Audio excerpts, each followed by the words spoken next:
Assalamualaikum warahmatullahi wabarakatuh. Perkenalkan, nama saya Ririn dengan NIM 18650.057.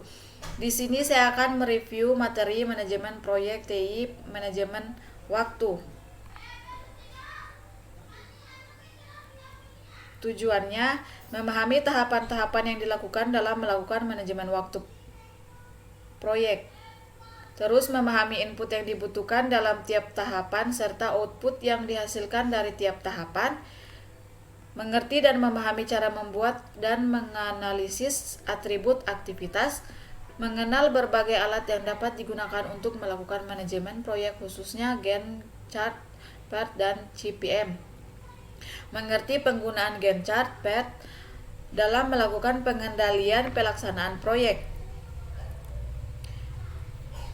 Manajemen waktu proyek adalah tahapan mendefinisikan proses-proses yang perlu dilakukan selama proyek berlangsung berkaitan dengan penjaminan agar proyek dapat berjalan tepat waktu dengan tetap memperhatikan keterbatasan biaya serta penjagaan kualitas produk atau servis atau hasil unik dari proyek.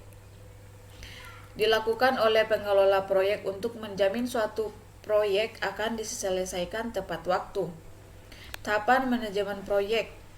Waktu proyek. Definisikan aktivitas, pengurutan aktivitas, estimasi kebutuhan aktivitas, estimasi durasi aktivitas, membangun jadwal dan mengendalikan jadwal. Dan ini adalah bagan tinjauan umum manajemen waktu proyek.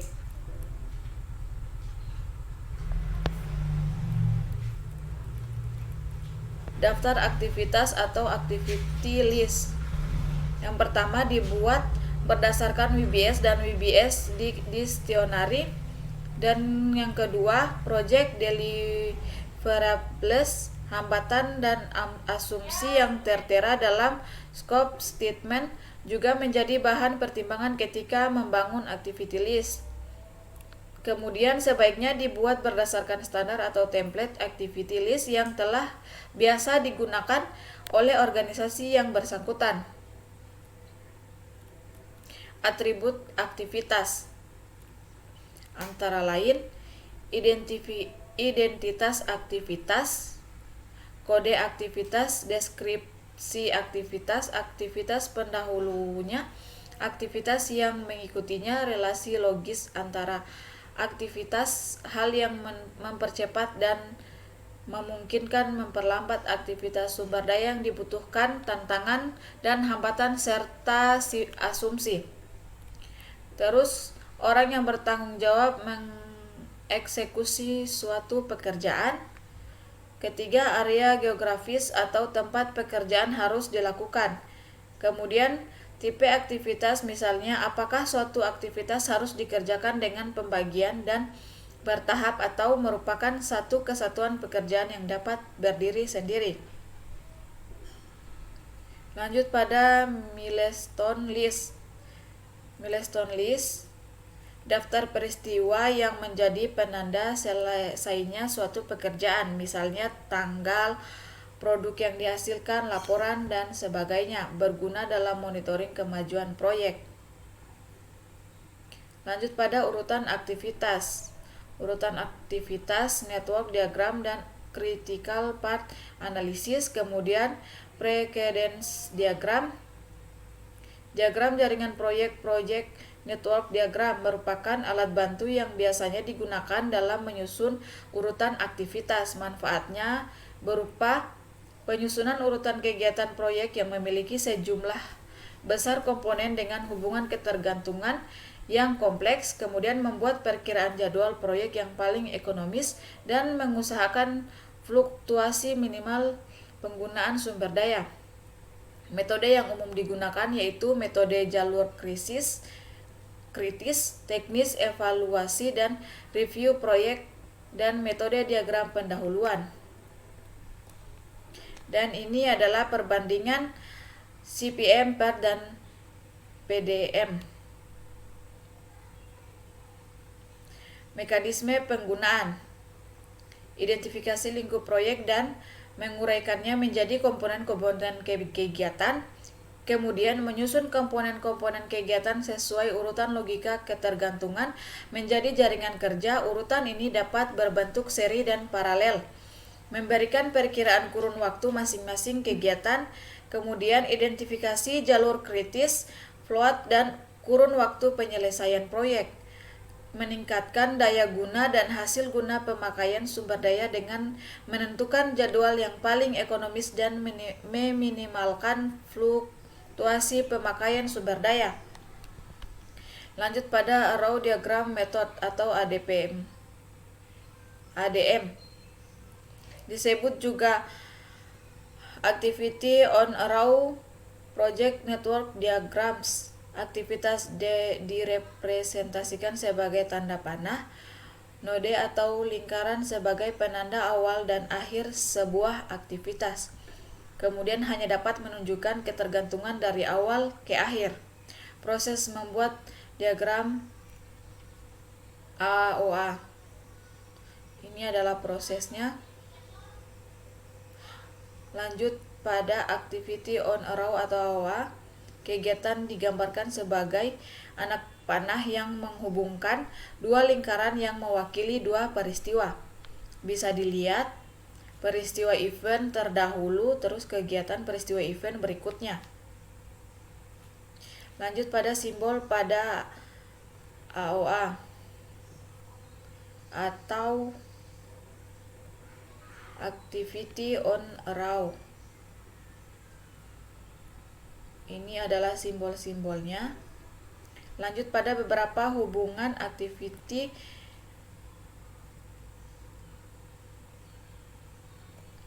on Arrow. Beberapa hubungan activity on Arrow ini kegiatan-kegiatan yang mendahuluinya, kegiatan-kegiatan apa yang langsung mengikutinya, dan kegiatan-kegiatan apa yang dapat berjalan bersamaan. Lanjut pada hubungan ketergantungan antara kegiatan. Bisa dilihat. Kemudian beberapa ketentuan umum penggunaan AOA. Yang pertama, harus jelas dan mudah dibaca, kemudian harus dimulai dari suatu kejadian atau event dan diakhiri pada suatu kejadian. Lanjut pada anak panah digambarkan dengan garis lurus, boleh garis patah akan tetapi tidak boleh garis lengkung. Kecuali dalam hal khusus, panjang anak panah tidak ada kaitannya dengan lamanya kurun waktu. Kemudian harus dihindari perpotongan antara anak panah dan tidak boleh ada dummy yang tidak perlu. Lanjut pada nama kegiatan ditulis di atas anak panah. Kemudian durasi kegiatan ditulis di bawah anak panah, dan yang terakhir satuan waktu yang digunakan satu jenis, jam, hari, minggu, bulan, dan lain-lain. Contoh Activity on Arrow Network Diagram untuk proyek bisa dilihat.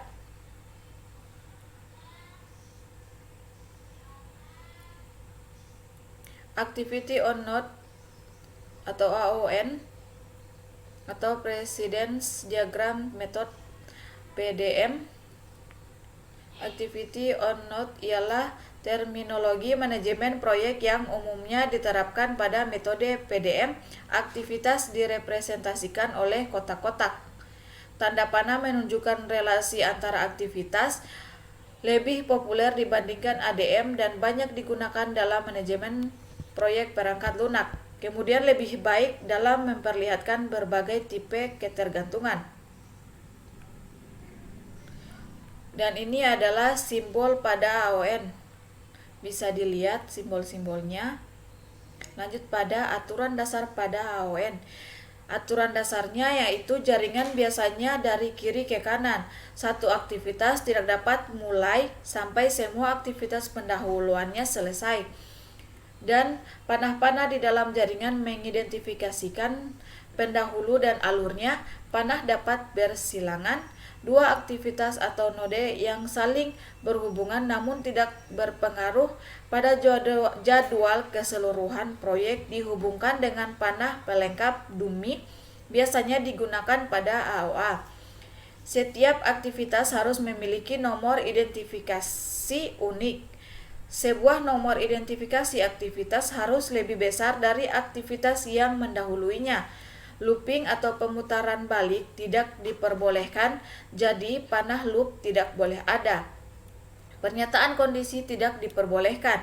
Pengalaman menyarankan jika ada beberapa poin untuk memulai, satu node awal dapat digunakan untuk mengidentifikasikan kapan proyek dimulai.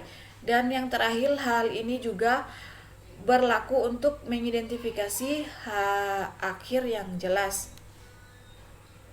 Aturan dalam penggunaan AON dapat dilihat pada pengaplikasian konsep kerja AON. Ada beberapa dasar yang harus diketahui. Dasar ini akan mempengaruhi cara pandang terhadap proyek dan aktivitasnya.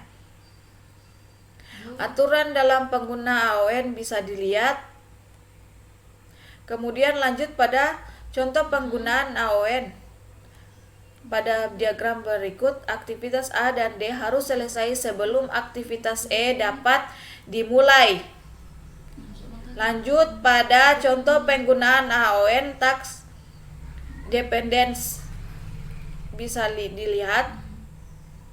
Kemudian lanjut pada precedence diagram method atau PDM. Kegiatan digambarkan dengan kotak. Panah antara kotak mewakili ketergantungan. Finish to start, finish to finish, start to start, dan start to finish. Simbol dalam PDM, D itu durasi kegiatan, ES earliest start time atau waktu terawal kegiatan dapat dimulai. EF itu earliest finish, waktu terawal kegiatan dapat diselesaikan. LS itu latest start, batas waktu paling lambat kegiatan dimulai tanpa berakibat terlambatnya proyek selesai. LF latest finish, batas waktu paling lambat kegiatan selesai tanpa berakibat terlambatnya proyek selesai. Dan ini adalah contoh penggunaan PDM, bisa dilihat. Kemudian lanjut pada contoh penggunaan PDM. Keterangannya, kegiatan A harus selesai sebelum mengerjakan kegiatan D. Kegiatan B harus selesai sebelum mengerjakan kegiatan E dan F. Kemudian kegiatan C harus selesai sebelum mengerjakan kegiatan G. Dan kegiatan D dan E harus selesai sebelum mengerjakan kegiatan H. Kegiatan V, F, dan H dan I harus selesai sebelum mengerjakan kegiatan J. Kegiatan G harus selesai sebelum mengerjakan kegiatan I. Lanjut pada estimasi durasi aktivitas. Setelah mengidentifikasi aktivitas serta urutannya, langkah selanjutnya dalam manajemen adalah mengestimasi durasi yang dibutuhkan oleh aktivitas-aktivitas. Durasi adalah jumlah aktual waktu yang dibutuhkan untuk bekerja ditambah dengan waktu.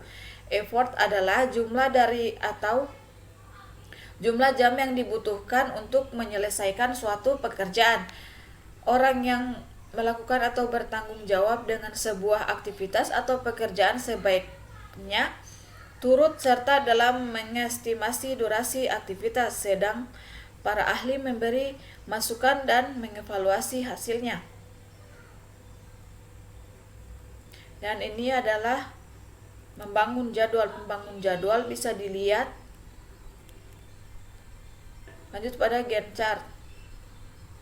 Simbol-simbolnya yaitu A. Block diamond, milestones or significant event on a project with zero duration.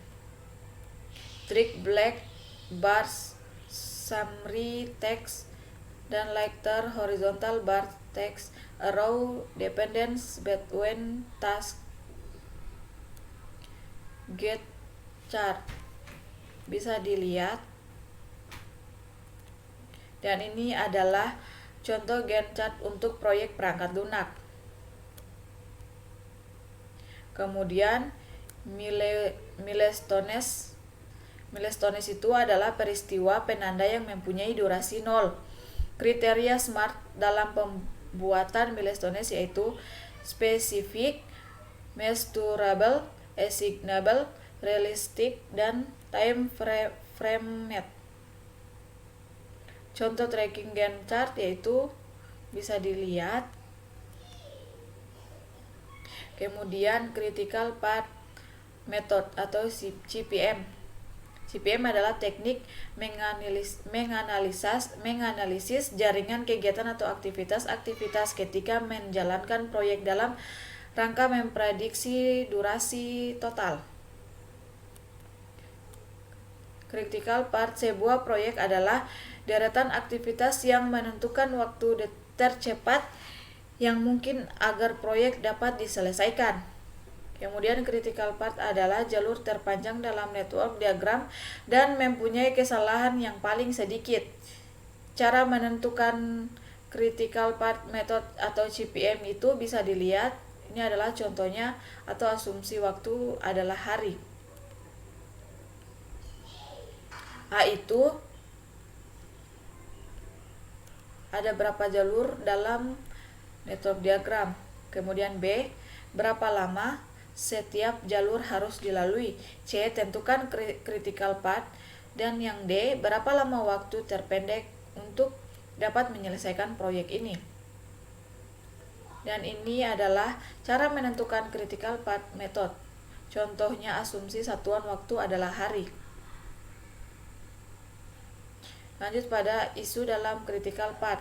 Jika satu atau lebih aktivitas dalam critical path dilakukan lebih lama dari awal yang direncanakan, maka seluruh jadwal proyek akan berubah kecuali segera diambil tindakan korektif.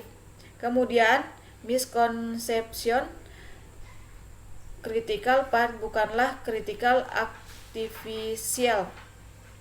Dalam sebuah diagram dapat saja terdapat lebih dari satu critical path. Critical path dapat mengubah kemajuan proyek. Lanjut pada analisis critical path dan dalam membangun jadwal proyek. Bisa dilihat. Dan ini cara menghitung early and late start and finish data.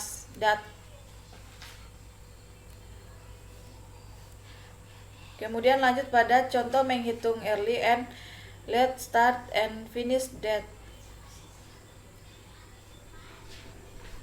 data tersebut. Dan ini adalah contoh project 2002 schedule table view showing free and total slack. Program evaluation and review teknik. Dalam pengelolaan proyek, sebuah aktivitas adalah kegiatan yang harus dikerjakan dan merupakan tahapan penyelesaian dari satu atau lebih kegiatan. Diagram PERT memiliki dua komponen utama yaitu aktivitas dan tonggak event atau acara milestones. Lanjut pada program evaluation and review TEKUI atau PERT.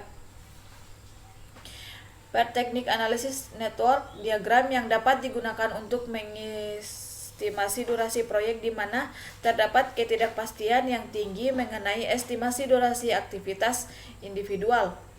PERT menggunakan estimasi probabilitas waktu yang digunakan berdasarkan estimasi durasi aktivitas optimistic, most likely, dan pessimistic.